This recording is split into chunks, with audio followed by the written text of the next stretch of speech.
In this world, there is real evil. In the darkest shadows and in the most ordinary places. These are the true stories of the innocent and the unimaginable. Ron and Nancy Stallings believe they have found the perfect house until a sinister spirit attacks from beyond the grave. Paranormal researchers try to bring peace to the family and to the dead trapped in the land. The Stallings realize if they don't get out soon, they won't get out at all.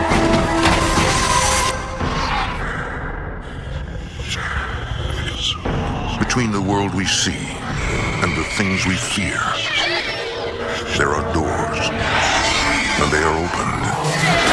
Nightmares become reality.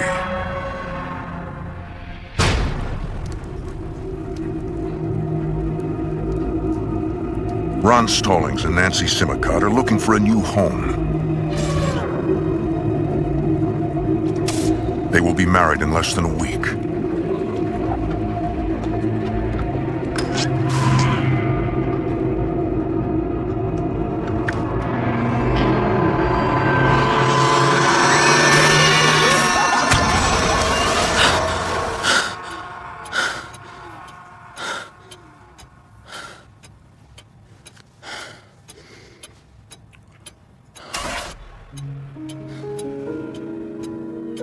With her marriage quickly approaching, Nancy attributes her nightmare to nerves.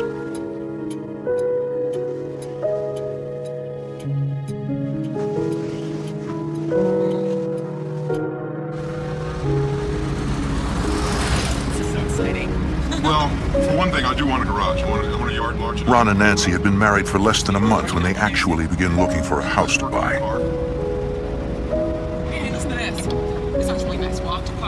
We had 6 children the day we got married. Some were his, some were mine, both from previous marriages. And we needed a large house that would accommodate everyone. And like most young couples, we didn't have a lot of money.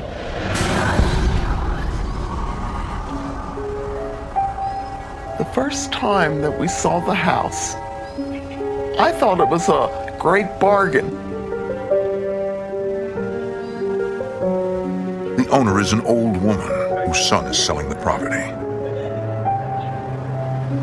The house had been built in the 1920s. It is a spacious, charming fixer-upper, looking nothing like the house from Nancy's nightmare. And remarkably, it is well within that price range. The house has been empty for a year. It needs new paint, wallpaper, repairs. But to Ron and Nancy, it's perfect. They buy the house.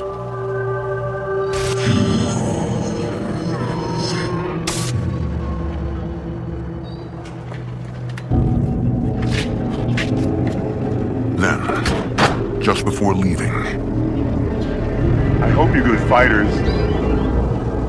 For Ron and Nancy, the remark is unsettling. That's a strange thing to say. I got bad neighbors or what? And I didn't know what he was talking about.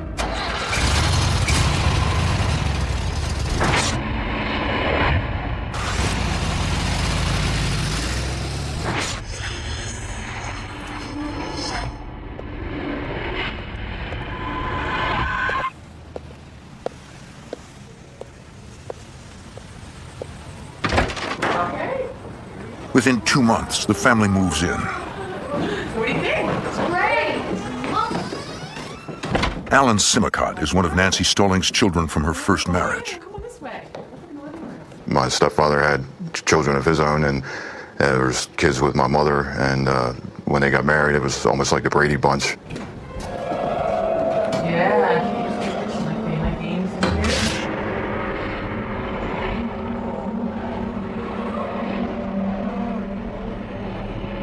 Come in. It was big, a lot bigger than any house I was used to. Other than that, it just seemed like a normal house. It was just old. For the newly blended family, moving day offers hope and the promise of new beginnings. You got your rooms? Not yet. Okay, good. Get more stuff. Bring in the house. We can move in. Come on. You like it? I love it. I love it, I love it, I love it.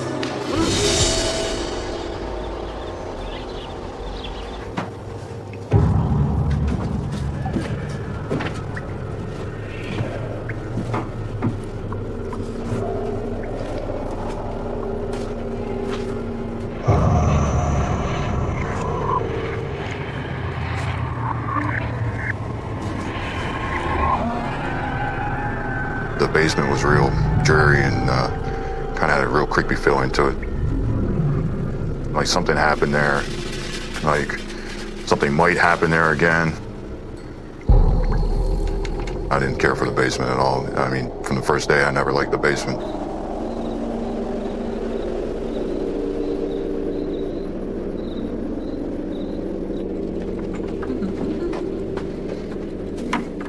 I decided I would open some windows.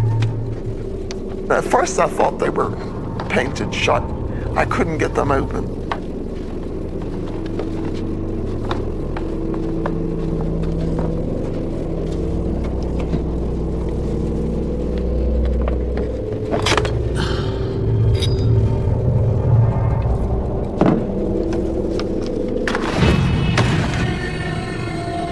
I wonder why the people had nailed the windows shut with big nails.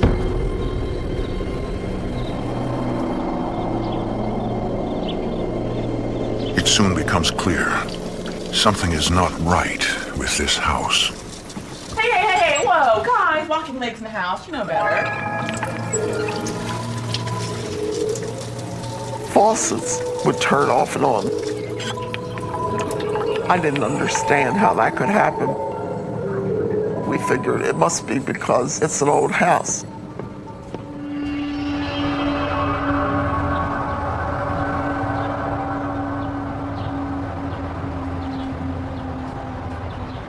Ready to finish? Yeah. All right, great. You want to guys go out and play? And Alan, teach you how to have fun. Within a month, the family settles into a comfortable routine.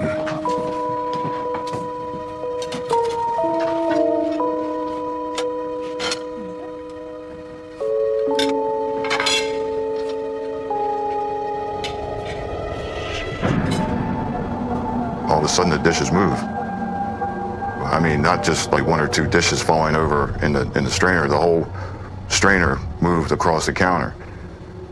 And we just kind of looked at each other like, did that really happen? Not wanting to alarm the others, Nancy keeps the incident to herself. But her son cannot get it out of his mind. I was freaked out, and it still freaks me out. Summer turns to fall. The days grow shorter, the nights longer.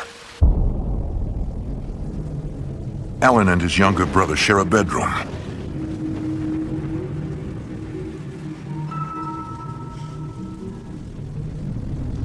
I would lay there at night. I would hear heavy footsteps, like heavy boots.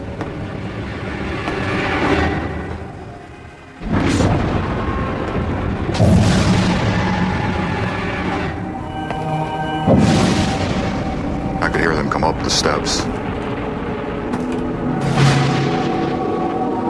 I knew it wasn't my parents. And I was terrified.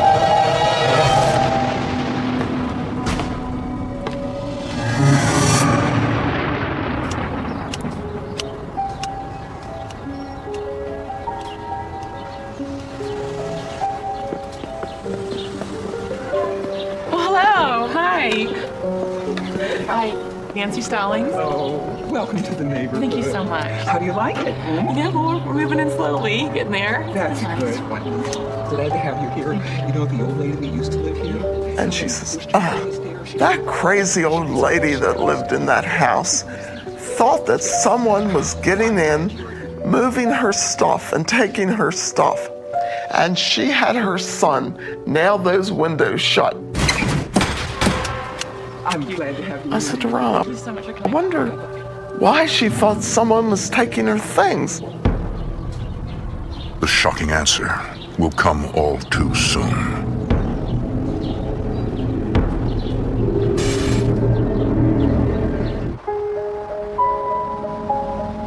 In the fall of 1965, Ron and Nancy Stallings are settling into their new home in Baltimore.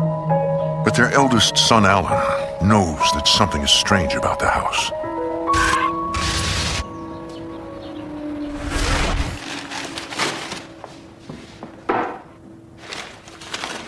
As weeks pass without incident, Nancy's concerns drift away.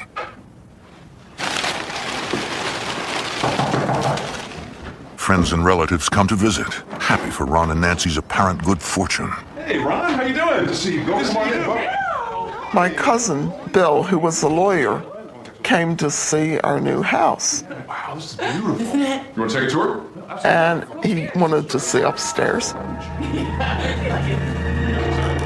So he got halfway up the stairs.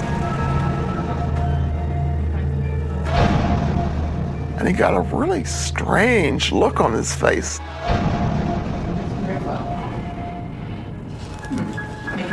Excuse me. What's wrong? And he said, I don't have time now. I forgot about this. I said, what do you got to be going in such a hurry for, Bill? He said, oh, I got to get to court. I just got to get to court. Bill later explains that he was overwhelmed by a sudden feeling of dread. It will be months before he comes back.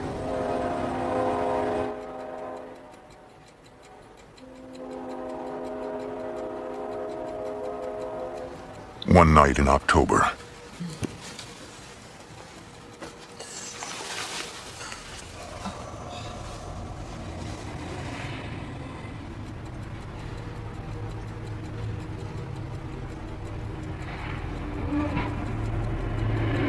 Nancy has the distinct feeling that someone is watching her. I think I hear something.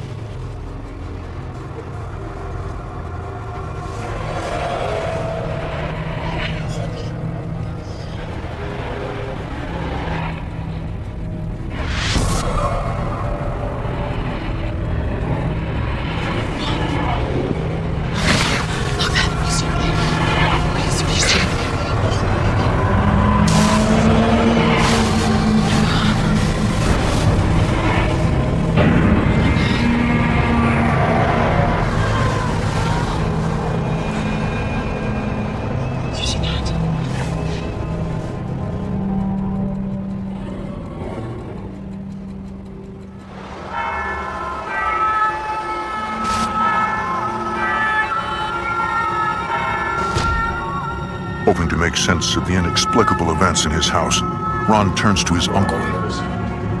My uncle was a priest, and I knew he knew a lot about that subject. How can I help? I told him the story, and I thought, he don't believe me. What am I going to do now? He's not going to help me. We have things that move in the house. Ron can hardly believe the story himself. Very angry. I didn't believe you lived after when you died. I believed when you died, that was the end. Whatever we need. And I said, can you come over to my house and bless it, maybe? He said, yeah. I said, well, when? He said, about 2 weeks. I said, I can't wait 2 weeks. I don't know where else. So he said, all right, I'll come this afternoon.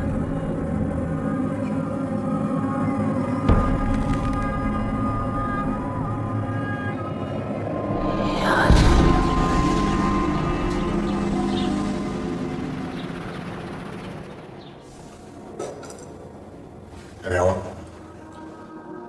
In the name of the Father, and of the Son, and of the Holy Spirit.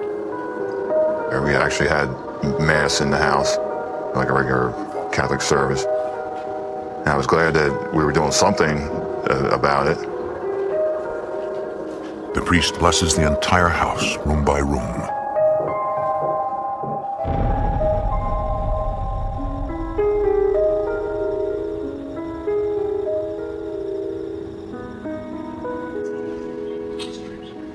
I was hoping that it would take care of the problem.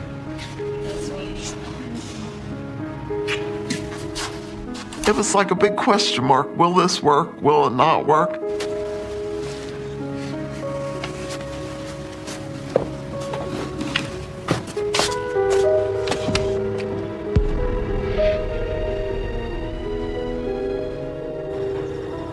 And that night, everything was real quiet. And I thought, well, gee, maybe it did work. Maybe that was the answer. But then It started with a vengeance. We heard a ruckus out on the porch. It was loud.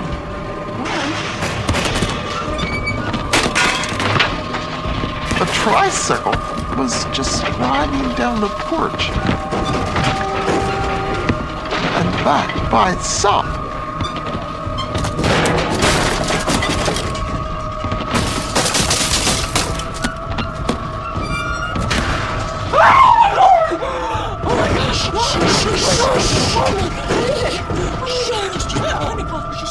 Ron suddenly realizes that the priest had never blessed the porch. Where'd you get a crucifix? I'm gonna take care of the porch. I didn't know what was happening. They grabbed the crucifix, thinking that was the answer.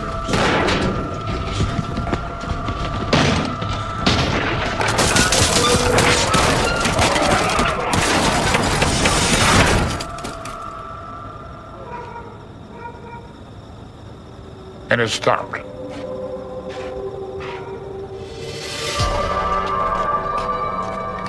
Terrified, the family immediately leaves the house.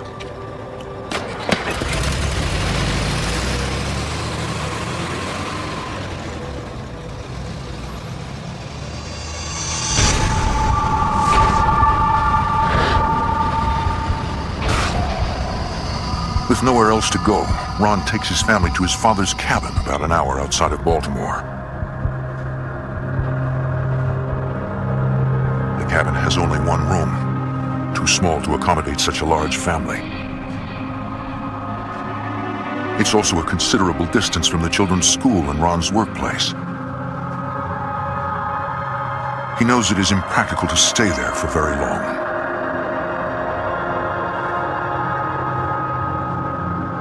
I thought they could get enough nerve to come back again and hope it stopped.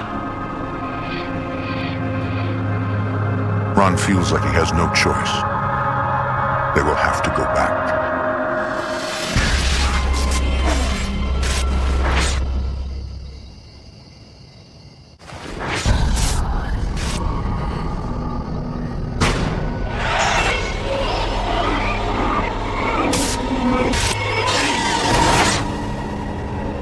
The Stallings are prisoners in their new home.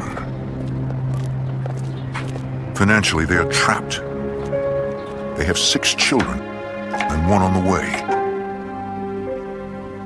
We wanted to move, but we had all of our money tied up in that house. And with children, you can't just move.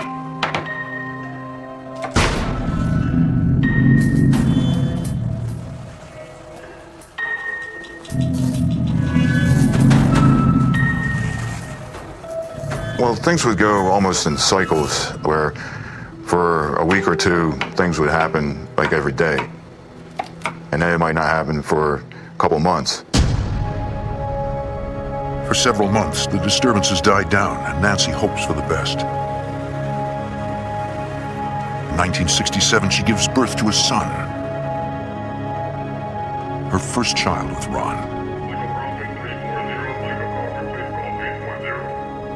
Nancy hopes that she can sleep more peacefully in the hospital than she has at home.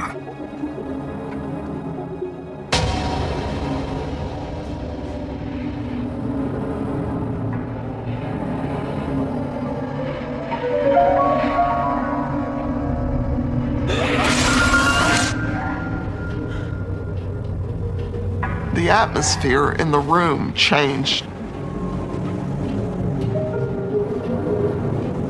Who's there? I kept feeling like someone was in the room.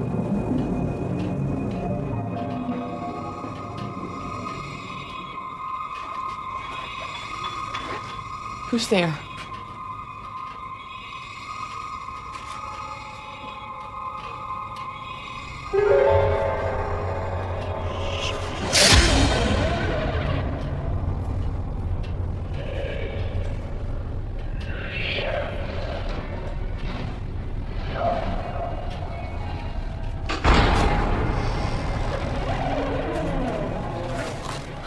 Nancy, what are you doing out of bed? I was a little cold. I'll get you a blanket. Nancy now realizes that whatever has been haunting her house can follow her anywhere.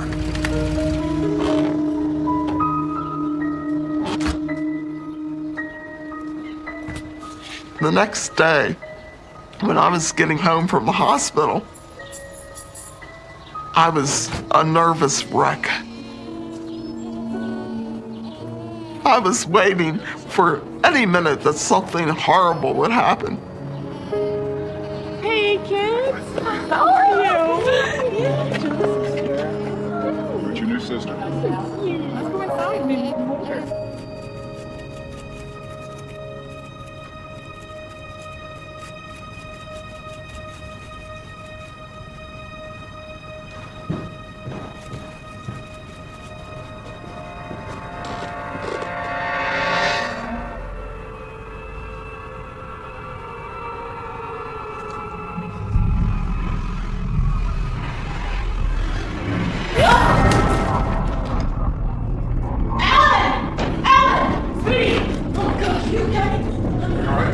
I felt like somebody grabbed me from behind and literally like heaved me down the steps.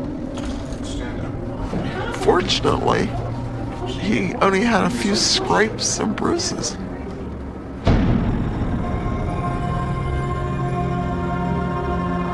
The nighttime just made it worse. There was really no place to go.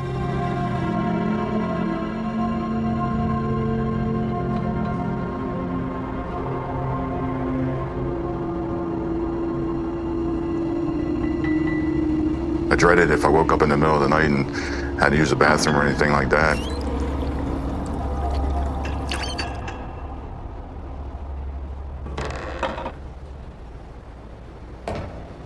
First reaction, somebody's breaking into the house. The hair on your arms would stand up.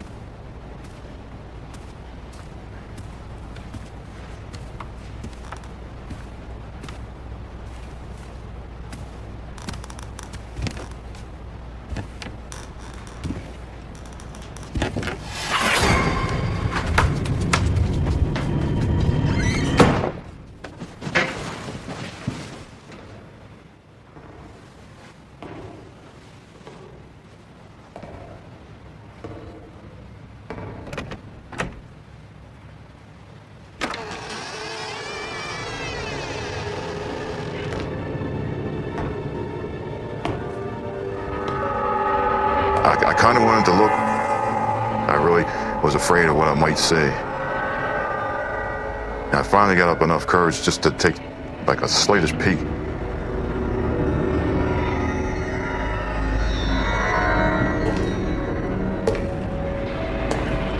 But then I heard the footsteps go back out.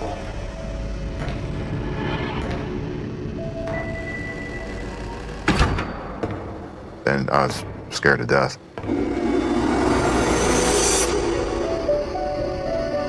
Alan can no longer remain silent.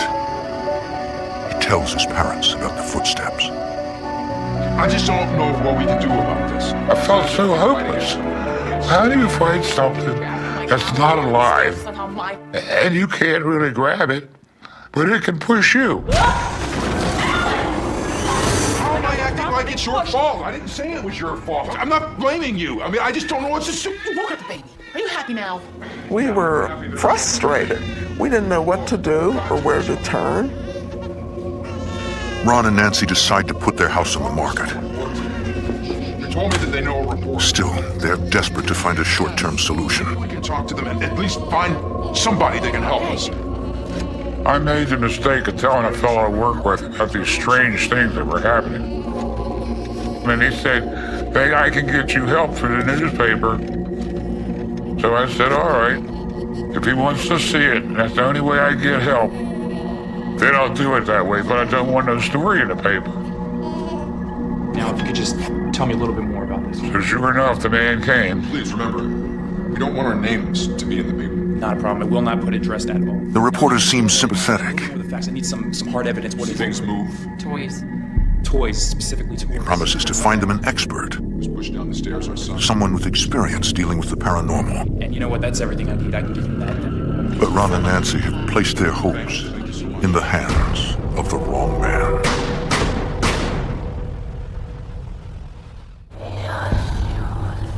A local reporter publishes a story about the strange events at Ron and Nancy Stallings' house. They are shocked and angry. So are their neighbors, who worry about falling property values.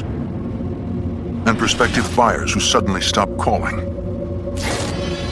The neighbors were pretty bad. They had ridiculed us, and we put up with a lot of harassment. Nobody believed in ghosts, supposedly, but nobody wanted to buy it either. So we were stuck there.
Another nightmare? Yes.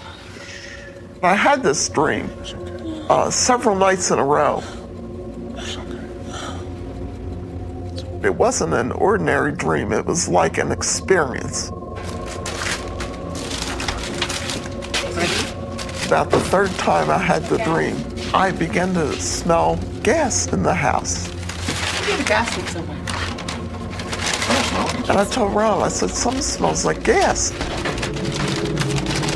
Are you sure? Yeah, it's pretty strong. He looked and he said, everything looks fine. Sure. To be safe, Nancy calls the gas company. They said they'd be out right away and to open all of the windows.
Find the problem?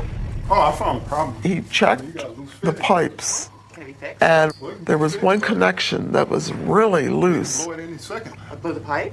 No, the whole house. The gas leak was so bad that the house was a bomb.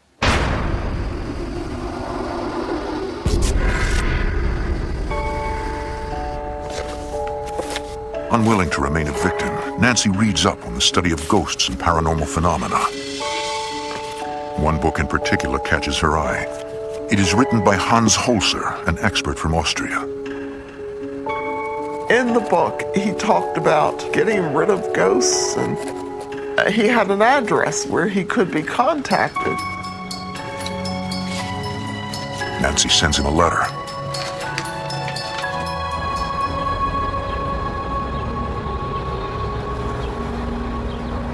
Months pass with no word from Holzer. as Nancy struggles to make sense of her dreams. I kept telling myself, maybe it's not a threatening thing. Maybe she was trying to warn us that the gas man who installed the furnace had left this pipe undone. But somehow I didn't think that she was. It was just a horrible feeling.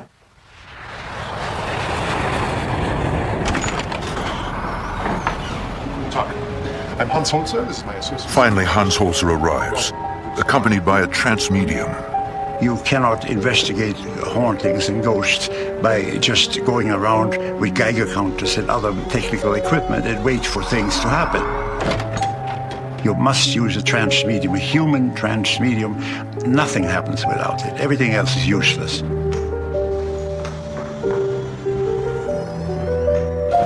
The trance medium has the ability to permit spirits to communicate through her. Holzer's worked with her for several years. I was curious to see if they were going to be able to do anything because the blessing didn't work. Holzer feels certain that he and the medium can contact the spirits haunting the Stallings house. Well, perhaps we should begin. But not knowing their true nature, he has no idea if it's possible to force them out.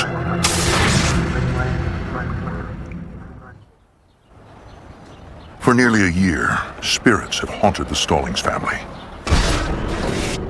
With the help of a trance medium, Dr. Hans Holzer will attempt to contact them, then try to force them out of the house.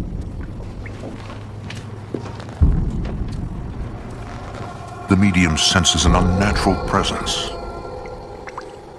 She was saying there were several different entities there in the house, and the spirits would actually talk through this woman.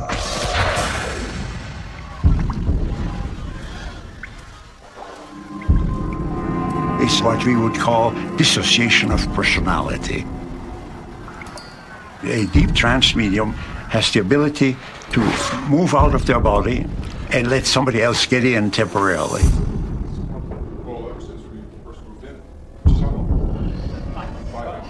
It is Holzer's job to then communicate with the lost soul.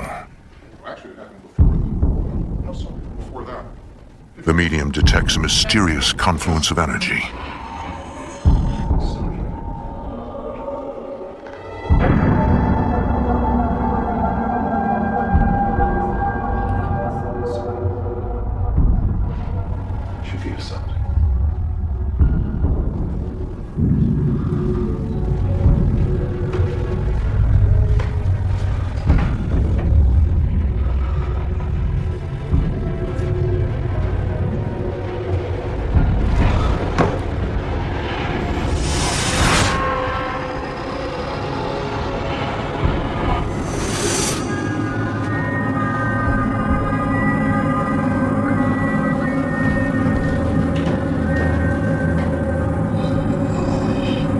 Something seems to be guiding her.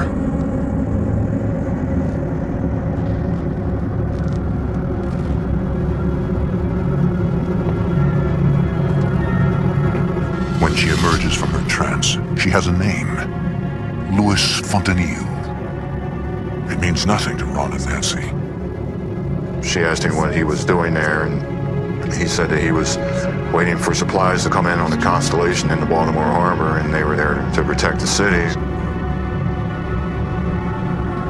This is Civil War territory, just at the border, where the North and the South met. And there was anger, a lot of anger in that area. Holzer suspects their ghost to be a soldier from the Civil War. He's watch at night, wandering. Somehow he's trapped between life and death. It seems impossible to Ron and Nancy, as the house was only built in the 1920s. We were told that it didn't have anything to do with the house itself. You could have a brand new house that was basically tied to the property, not the house.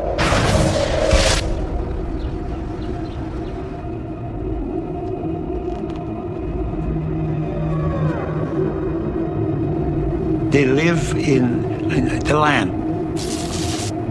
And if there's now another house, they don't see that. They see what they remember.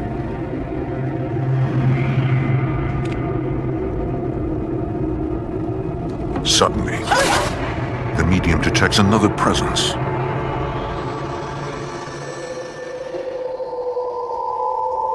She slips into a trance and begins to make contact with a woman.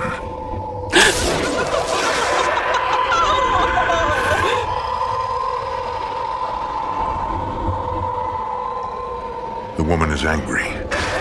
The medium senses a name, Kittinger. She asked this lady, why are you doing this to these people? And she said, well, these are my servants, and they're insolent. They don't listen to what I'm telling them to do. She thought that she still owned the house. The only problem we have with ghosts is they don't know exactly what they are. They die and don't know they're dead, and they don't know what happened to them, and they're confused. There's no question here. Later that evening, Holzer delivers his prognosis. Holzer believes Nancy to be psychic and that her dreams are not nightmares, but psychic communications from the world beyond the grave. The problem was that you had a medium in the house, living in the house, and that's Nancy. And as long as there's a psychic living there, they will get energy from that and stay. We had opposing forces in the house. One was evil, and some were benevolent. Nancy believes that the Civil War soldier Louis Fontenille is protecting her family from the malevolent ghost of the old woman. In this case, She was close to being insane. As far as she was concerned, we were intruders, and she wanted us out of there. From one life to another. Holzer and the medium decide they must contact the spirits and convince them to cross over to the afterlife.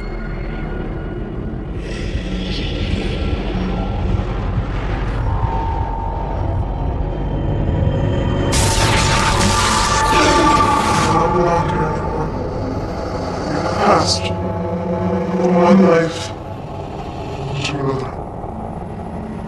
I can help you. You know, I just didn't know. I didn't know what to think.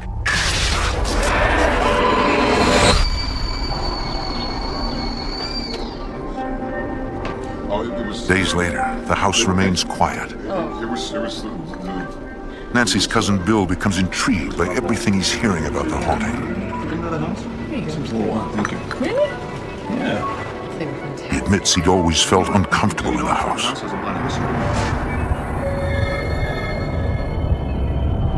He wanted to see if any of these names actually turned up, or if it was all just something that was made up. Well, I'll tell you what, I'll go down the hall. Bill decides to research the names and details given by the medium. He goes to the Hall of Records in Annapolis. And the more he tried to prove these things to be untrue, the more they jived with what this lady was saying. He finds a listing for a Lieutenant Fontenille, an officer in the Union Army. He was killed in a skirmish at an inn that once stood on the Stallings property. In records dating back even further to 1787, he uncovers another name, Eileen Kittinger. He wonders if this is the old woman from Nancy's nightmares. Bill discovers that another home stood on the same piece of property where the Stallings house is now, built in the 1700s.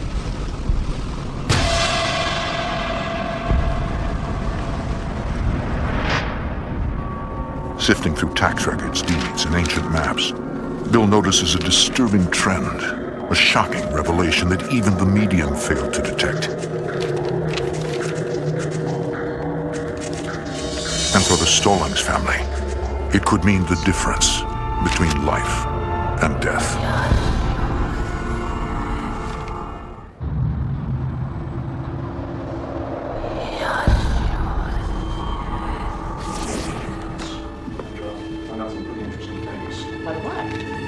Bill returns from the Hall of Records with a shocking discovery.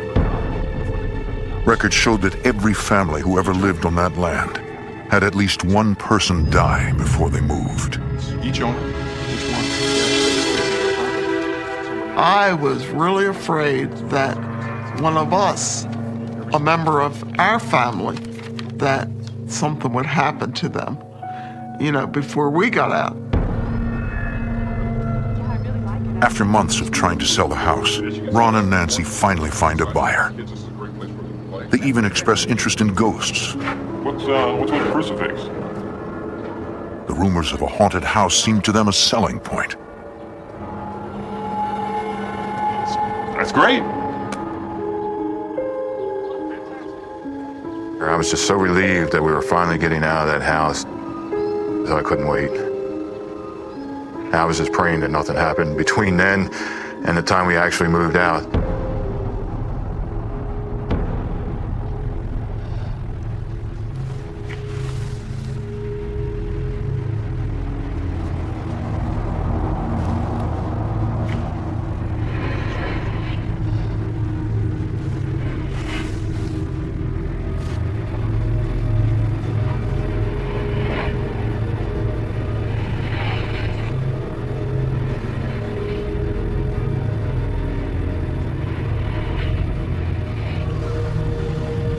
Lewis came to me and he said, "Don't ever come back into this house, because when you leave, I'm leaving, and I won't be there to protect you, and you won't be safe." And that was good enough for me. I couldn't have been happier than I was that day. It was a wonderful feeling to be able to know I was finally free. The Stallings cannot depart fast enough. They leave even before the movers come to pack up their furniture.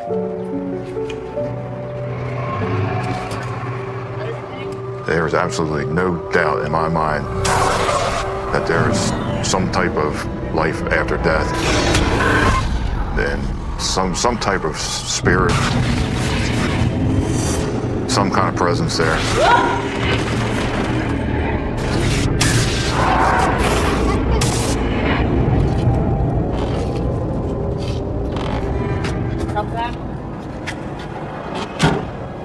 Just before the family departs, Nancy recalls an item she left in the bedroom. What? Where are you going? Just take a second. I'll be right back.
When we left that house, I can't even describe how good I felt. Let's go.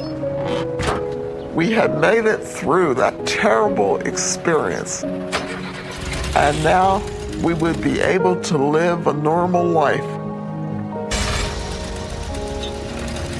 For the Stallings family, the nightmare is finally over. But what terrible fate lies ahead for the new owners? No one, not even Dr. Holzer, can predict with any certainty whether the haunting will ever stop.